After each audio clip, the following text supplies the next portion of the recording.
1964 ന്യൂജേഴ്സിയിലെ bell ലബോറട്ടറീസിലെ 2 അസ്ട്രോണമേഴ്സായിട്ടുള്ള Arno പെൻസിയാസും Robert വിൽസണും ഒരു radio telescope നിർമ്മിക്കുന്നു. Milky വേ ഗാലക്സിയിലെ ഒരു സൂപ്പർനോവയിൽ നിന്ന് വരുന്ന റേഡിയോ തരംഗങ്ങളെപ്പറ്റി പഠിക്കുക എന്നുള്ളതായിരുന്നു ഉദ്ദേശം. ഈ റേഡിയോ തരംഗങ്ങളെ റെക്കോർഡ് ചെയ്തുകൊണ്ടിരുന്നപ്പോൾ അവരുടെ ഡിറ്റക്ടറിൽ വളരെ ശക്തി കുറഞ്ഞ ഒരു സിഗ്നൽ ഡിറ്റക്ട് ചെയ്യപ്പെട്ടു. ആകാശത്തിലെ ഏതൊരു പോയിന്റിലേക്ക് തങ്ങളുടെ ടെലിസ്കോപ്പ് തിരിച്ചു വെച്ചപ്പോഴും അവർക്ക് ഇതേ സിഗ്നലുകൾ ടെലിസ്കോപ്പിൽ രേഖപ്പെടുത്താൻ കഴിഞ്ഞു. വർഷങ്ങൾക്ക് ശേഷം 1978 നൊബേൽ സമ്മാനത്തിന് അർഹമായ ആ വിപ്ലവകരമായ ഒരു കണ്ടുപിടുത്തമാണ് ശാസ്ത്രലോകത്തിന് വളരെയധികം ഉൾക്കാഴ്ചകൾ നൽകിയിട്ടുള്ള ഒരു കണ്ടെത്തൽ: കോസ്മിക് മൈക്രോവേവ് ബാക്ക്ഗ്രൗണ്ട് റേഡിയേഷൻ്റെ കണ്ടെത്തൽ. കോസ്മിക് മൈക്രോവേവ് ബാക്ക്ഗ്രൗണ്ട് റേഡിയേഷനെ പറ്റിയാണ് ഇന്നത്തെ വീഡിയോ. നമസ്കാരം. സഹപാഠിയുടെ പുതിയൊരു വീഡിയോയിലേക്ക് ഹൃദയം നിറഞ്ഞ സ്വാഗതം.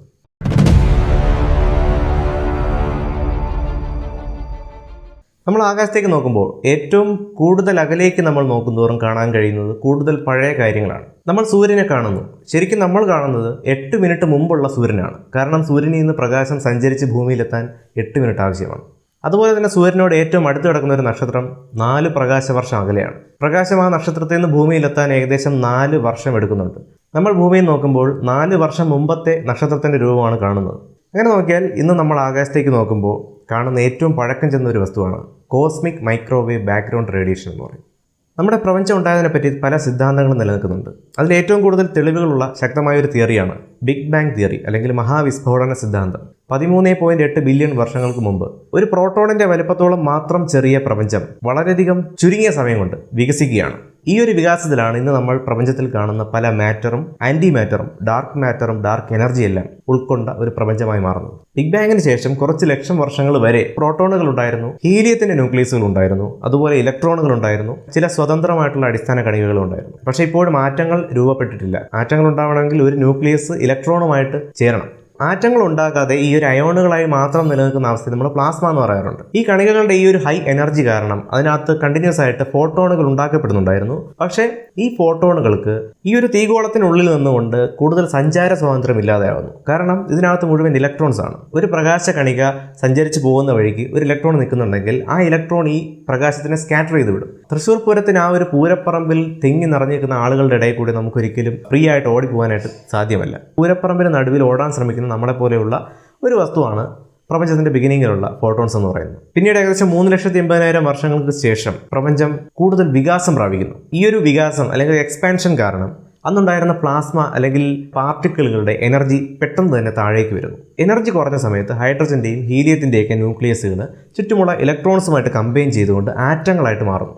ചുറ്റുമുള്ള ഇലക്ട്രോൺസിന്റെ ശല്യം ഇല്ലാതായതോടുകൂടി അന്നുണ്ടായ ഫോട്ടോണുകളെല്ലാം പെട്ടെന്ന് തന്നെ പുറത്തേക്ക് വരുന്നു.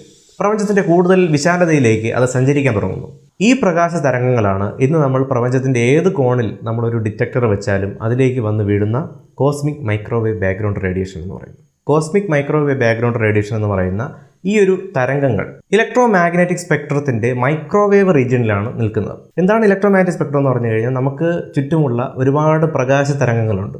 ഈ പ്രകാശങ്ങളെ അവരുടെ തരംഗ ദൈർഘ്യത്തിനനുസരിച്ച് അറേഞ്ച് ചെയ്യുമ്പോഴാണ് നമുക്കൊരു സ്പെക്ട്രം കിട്ടുന്നത്. നമുക്ക് മഴവില്ലിൽ പല നിറങ്ങൾ കാണാൻ പറ്റും. Violet, IndiGo, blue, green, yellow, orange, red എന്ന് പറയുന്ന ഒരു ഓർഡർ നമുക്കുണ്ട്. ചുവപ്പ് കഴിഞ്ഞാൽ നമുക്ക് അതിലുള്ള ഒരു പ്രകാശമാണ് ഇൻഫ്രാറെഡ് എന്ന് പറയുന്നത്. ഇൻഫ്രാറെഡും കഴിഞ്ഞാൽ അതിനേക്കാൾ കൂടുതൽ തരംഗ ദൈർഘ്യമുള്ള ഒരു തരംഗമാണ് മൈക്രോവേവുകൾ എന്ന് പറയുന്നത്. ഈ ഒരു ഇലക്ട്രോമാഗ്നറ്റിക് സ്പെക്ട്രത്തിൽ ഓരോ തരംഗങ്ങൾക്കും ഓരോ പ്രത്യേകതയുണ്ട്. ഏറ്റവും കൂടുതൽ ഊർജ്ജ നിലയുള്ള പ്രപഞ്ചത്തിലെ വസ്തുക്കൾ പുറത്തേക്ക് വിടുന്ന ഒന്നാണ് ഗാമ റേഡിയേഷനുകൾ എന്ന് പറയുന്നത്. അങ്ങനെ എനർജി കുറഞ്ഞ് വരുമ്പോഴത്തേക്കും നമുക്ക് ഓരോ തരം റേഡിയേഷനുകൾ വസ്തുക്കൾ പുറത്തു വിടുന്ന കാണാൻ പറ്റും. അതിൽ തന്നെ നമ്മുടെ കാണാൻ കഴിയുന്ന നിറങ്ങൾ വയലറ്റിൽ നിന്ന് ചുവപ്പിലേക്ക് പോകുന്തോറും എനർജി കുറയുകയാണ്. സ്വാഭാവികമായും ചുവപ്പ് കഴിഞ്ഞുള്ള ഇൻഫ്രാറെഡിലേക്ക് എത്തുമ്പോൾ ചുവപ്പിനേക്കാൾ എനർജി കുറഞ്ഞൊരു റേഡിയേഷനാണ്. അതായത് എനർജി കുറഞ്ഞൊരു വസ്തു പുറത്തേക്ക് വിടുന്ന റേഡിയേഷൻ എന്ന് മനസ്സിലാക്കുക. ഇൻഫ്രാറെഡും കഴിഞ്ഞ് കുറച്ചുകൂടി എനർജി കുറഞ്ഞ ഒരു റേഡിയേഷനാണ് മൈക്രോവേവുകൾ എന്ന് പറയുന്നത്. 3000 കെൽവിനെ സൂചിപ്പിക്കുന്ന ഇൻഫ്രാറെഡ് ലൈറ്റായിട്ട് പ്രപഞ്ചത്തിൻ്റെ തുടക്കത്തിൽ നിന്ന് പുറപ്പെട്ട പ്രകാശം പ്രപഞ്ചത്തിൻ്റെ വികാസം കാരണം ഈ വേവിൻ്റെ വലിപ്പം കൂടുകയും അതിൻ്റെ തരംഗ ദൈർഘ്യം പല മടങ്ങ് വലുതാകുകയും ചെയ്യുന്നു. അതായത് ആദ്യം ഇൻഫ്രാറെഡ് ആയിട്ട് യാത്ര തിരിച്ച ആ ഒരു പ്രകാശം ഇപ്പോഴുള്ളത് മൈക്രോവേവ് റീജിയനിലാണ്. അപ്പോൾ ഒരു 3000 കെൽവിനുള്ള ഇൻഫ്രാറെഡ് ലൈറ്റ് ഇന്ന് നമുക്ക് പിടിച്ചെടുക്കാൻ കഴിയുന്ന ഒരു മൈക്രോവേവ് റേഡിയേഷൻ ആയപ്പോഴേക്കും 2.725 കെൽവിനായിട്ട് മാറി. അതായത് പ്രപഞ്ചത്തിലെ ഏറ്റവും കോൾഡസ്റ്റ് ആയിട്ടുള്ള ഒരു വസ്തുവിൽ നിന്ന് പുറത്തേക്ക് വരുന്ന പ്രകാശത്തിന് തുല്യമായിട്ട് അത് മാറി എന്നുള്ളതാണ്. ആകാശത്തിൻ്റെ ഏത് ഭാഗത്തേക്ക് നമ്മൾ റേഡിയോ ടെലിസ്കോപ്പ് വെച്ചാലും അതിൽ നമുക്ക് കോസ്മിക് മൈക്രോവേവ് ബാക്ക്ഗ്രൗണ്ട് റേഡിയേഷൻസിനെ നമുക്ക് പിടിച്ചെടുക്കാൻ പറ്റും. മാത്രമല്ല നമ്മൾ പണ്ട് TV സെറ്റുകൾ ഉപയോഗിച്ചിരുന്നു. ദൂരദർശൻ്റെ TV സെറ്റുകളിൽ നമുക്ക് കാണുന്ന ഗ്രെയിൻസുകളുണ്ട്. അതായത് ചാനൽ കിട്ടാതാകുമ്പോൾ നമുക്കതിൽ ഗ്രെയിൻസ് കാണാൻ സാധിക്കും. ഈ ഉണ്ടാകുന്ന ഗ്രെയിൻസിൽ പോലും ഏകദേശം 1% വരുന്നത് കോസ്മിക് മൈക്രോവേവ് ബാക്ക്ഗ്രൗണ്ട് റേഡിയേഷൻസിൽ നിന്നുള്ള ഗ്രെയിൻസുകളാണ്. 1964 ആർണോ പെൻസിയാസും റോബർട്ട് വിൽസണും കൂടി ഒരു ടെലിസ്കോപ്പ് നിർമ്മിച്ച് അതിൽ റെക്കോർഡ് ചെയ്യാൻ ആരംഭിച്ചു. അന്ന് നമുക്ക് കിട്ടിയിട്ടുള്ള മൈക്രോവേവിൻ്റെ സിഗ്നലുകൾ എന്ന് പറഞ്ഞാൽ വളരെയധികം കണക്കിലെടുക്കാൻ പോലും പറ്റാത്ത അത്ര ശക്തി കുറഞ്ഞ സിഗ്നലുകളാണ്. അതുകൊണ്ടാണ് ഇതൊരു നോയ്സ് ആണെന്ന് തന്നെ അന്ന് അവർ ഡിസ്ക്രൈബ് ചെയ്തത്. ആ ഒരു പരീക്ഷണം കൊണ്ട് നമുക്ക് കോസ്മിക് മൈക്രോവേവ് ബാക്ക്ഗ്രൗണ്ട് റേഡിയേഷൻ ഉണ്ട് എന്ന് മാത്രമേ തെളിയിക്കാൻ സാധിച്ചിട്ടുള്ളൂ. പിന്നീട് ഏകദേശം 1998 കോസ്മിക് മൈക്രോവേവ് ബാക്ക്ഗ്രൗണ്ട് ഒബ്സർവർ കോബി എന്ന് പറയുന്ന ഒരു സാറ്റലൈറ്റ് വിക്ഷേപിക്കുകയുണ്ടായി. നമ്മുടെ ഫുൾ സ്കൈയിൽ നിന്ന് കിട്ടുന്ന മൈക്രോവേവ് റേഡിയേഷനുകളുടെ ഒരു രൂപം നമുക്ക് കാണിച്ചു തന്നു. പിന്നീട് പല കാലങ്ങളിലായിട്ട് പല സാറ്റലൈറ്റുകളും വിട്ടിട്ടുണ്ട്. WMAP എന്നും പ്ലാങ്ക് എന്നൊക്കെ പറയുന്ന സാറ്റലൈറ്റുകൾ കോസ്മിക് മൈക്രോവേവ് റേഡിയേഷനെ പറ്റി മാത്രം പഠിക്കാനായിട്ടുള്ള സാറ്റലൈറ്റുകളായിരുന്നു. അപ്പോൾ ഇതിൽ പ്ലാങ്ക് എന്ന് പറയുന്ന സാറ്റലൈറ്റ് ആണ് ഏറ്റവും കൂടുതൽ ഡീറ്റെയിൽഡ് ആയിട്ടുള്ള ഒരു മൈക്രോവേവ് ബാക്ക്ഗ്രൗണ്ട് റേഡിയേഷൻ്റെ ഒരു മാപ്പ് നമുക്ക് ജനറേറ്റ് ചെയ്ത് തരുന്നത്. അതായത് ഈ പടത്തിലെ നീല ഏരിയകൾ നോക്കിക്കഴിഞ്ഞാൽ അത് ഏറ്റവും കോൾഡസ്റ്റ് ആയിട്ടുള്ള മൈക്രോവേവ് റീജിയനുകളാണ്. അതിൽ ചുവന്ന നിറത്തിൽ കാണുന്നത് ഏറ്റവും ചൂടേറിയ മൈക്രോവേവിൻ്റെ റീജിയനാണ്. ഇതിൽ ടെമ്പറേച്ചർ കൂടിയത് കുറഞ്ഞതെന്ന് പറയുന്നുണ്ടെങ്കിലും ശരിക്കും അത് വേവ് ലെങ്ത് അല്ലെങ്കിൽ തരംഗദൈർഘ്യത്തിനെയാണ് പറയുന്നത്. കൂടുതൽ ഹോട്ടായിട്ടുള്ള മൈക്രോവേവ് ആണെങ്കിൽ തരംഗദൈർഘ്യം കുറഞ്ഞ മൈക്രോവേവ് എന്നാണ് അതിൻ്റെ അർത്ഥം. അതുപോലെ കൂടുതൽ കോൾഡ് ആയിട്ടുള്ള മൈക്രോവേവ് എന്ന് പറയുന്നത് വേവ് ലെങ്ത് കൂടിയ മൈക്രോവേവ് എന്നാണ്. കാണുമ്പോൾ കളർ കൊണ്ട് നമുക്ക് എളുപ്പം മനസ്സിലാവാനായിട്ട് ചുവപ്പും നീലയെന്നൊക്കെ കൊടുത്തിട്ടുണ്ടെങ്കിലും ഇവ തമ്മിലുള്ള ടെമ്പറേച്ചർ ഡിഫറൻസ് എന്ന് പറയുന്നത് വളരെ ചെറിയ ടെമ്പറേച്ചറുകളാണ്. അതായത് 0.001 കെൽവിനിലൊക്കെയാണ് ആ ഒരു ഡിഫറൻസ് വരുന്നത്. അപ്പോൾ ഇങ്ങനെ കിട്ടുന്ന മൊത്തം മൈക്രോവേവുകളുടെ ഒരു കളക്ഷൻ നമ്മൾ ഒരു ഗ്രാഫിൽ പ്ലോട്ട് ചെയ്ത് കഴിഞ്ഞാൽ ഏകദേശം ഇത്തരത്തിലുള്ളൊരു ഗ്രാഫാണ് കിട്ടുന്നത്. ഈ ഗ്രാഫ് വളരെ പ്രസിദ്ധമായിട്ടുള്ളൊരു ഗ്രാഫാണ്. ഒരു വസ്തുവിലേക്ക് നമ്മൾ കുറച്ച് ലൈറ്റ് പതിപ്പിക്കുന്നു.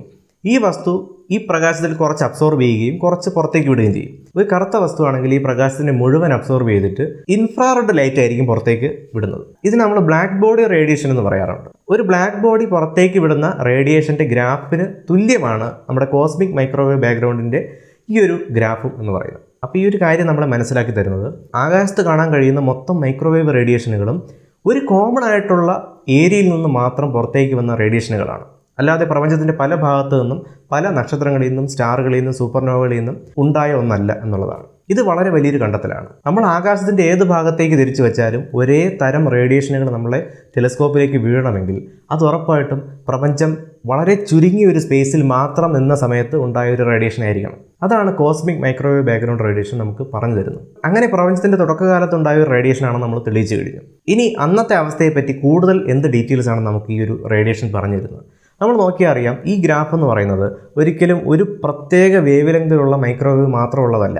ഈ ഗ്രാഫിൻ്റെ പീക്ക് എന്ന് പറയുന്നത് 2.725 കെൽവിൻ ആണെങ്കിലും അതിന് ചുറ്റും ചെറിയ വേരിയേഷനുകളായിട്ട് ടെമ്പറേച്ചറിൽ നിലനിൽക്കുന്നുണ്ട്. അതായത് നമ്മുടെ പ്രപഞ്ചത്തിൻ്റെ ബിഗിനിങ് സ്റ്റേജുകളിൽ എല്ലാ സ്ഥലത്തും ഒരുപോലെയല്ല പ്രപഞ്ചത്തിൻ്റെ ആക്ടിവിറ്റി നടത്തുന്നത്. അതായത് ചില സ്ഥലത്ത് കൂടുതൽ എനർജി ഉള്ള സ്ഥലങ്ങളുണ്ടാകാം, ചില സ്ഥലത്ത് കണികകളുടെ പ്രവർത്തന വ്യത്യാസങ്ങൾ കൊണ്ട് എനർജി കുറഞ്ഞ ഏരിയകൾ ഉണ്ടായിരിക്കാം. ഇത് നമ്മൾ ക്വാണ്ടം ഫ്ലക്ച്വേഷൻസ് എന്നാണ് പറയുന്നത്. അപ്പോൾ ഈ ക്വാണ്ടം ഫ്ലക്ച്വേഷൻസ് പ്രപഞ്ചത്തിൻ്റെ ബിഗിനിങ് സ്റ്റേജുകളിൽ എവിടെയൊക്കെ ഉണ്ടായിരുന്നു നമുക്ക് ഈ ഒരു കോസ്മിക് മൈക്രോവേവ് റേഡിയേഷനുകൾ കൊണ്ട് മനസ്സിലാക്കാൻ സാധിക്കുന്നു. ഇനി ഇത് പ്രപഞ്ചമുണ്ടായ ബിഗ് ബാങ് എന്ന് പറയുന്ന ഒരു ഇൻസിഡൻറ്റിനെ സാധൂകരിക്കുന്ന ഒന്നാണെങ്കിൽ അതിനെ തെളിയിക്കുന്ന മറ്റൊരു ഫാക്ടറും കൂടിയുണ്ട്. നമ്മുടെ ഒബ്സർവബിൾ യൂണിവേഴ്സിൻ്റെ ഒരു മാപ്പ് ക്രിയേറ്റ് ചെയ്തിട്ടുണ്ട്. അതായത് എവിടേക്കാണ് കൂടുതൽ ഗാലക്സികൾ ഉള്ളത്, എവിടേക്കാണ് തീരെ ഗാലക്സികളുടെ പ്രസൻസ് ഇല്ലാത്തത് എന്നൊക്കെ വച്ചുകൊണ്ട് നമ്മളൊരു വലിയ മാപ്പ് ക്രിയേറ്റ് ചെയ്തിട്ടുണ്ട്. ഈ ഒരു വലിയ മാപ്പ്, പ്രപഞ്ചത്തിൻ്റെ മാപ്പ് എന്ന് പറയുന്നത് ലഭ്യമായിട്ടുള്ള കോസ്മിക് മൈക്രോവേവ് ബാക്ക്ഗ്രൗണ്ട് റേഡിയേഷൻസിൻ്റെ മാപ്പിന് ഇക്വലൻ്റ് ആണ്, അല്ലെങ്കിൽ ഒന്ന് മറ്റൊന്നിനെ സാധൂകരിക്കുന്ന രീതിയിലാണ് രണ്ടിൻ്റെയും റിസൾട്ട് നമുക്ക് കിട്ടുന്നത്. ഈ ഒരു കാരണം കൊണ്ട് പ്രപഞ്ചത്തിൻ്റെ ഉൽപ്പത്തി ബിഗ് ബാങ് എന്ന് പറയുന്ന ഒരു വലിയ എക്സ്പാൻഷനിൽ നിന്നാണ് എന്ന് നമുക്ക് തെളിയിക്കാൻ സാധിക്കും. കൂടാതെ ഡാർക്ക് മാറ്ററിൻ്റെ എക്സിസ്റ്റൻസിനെയും cosmic microwave background radiations support ചെയ്യുന്നുണ്ട്.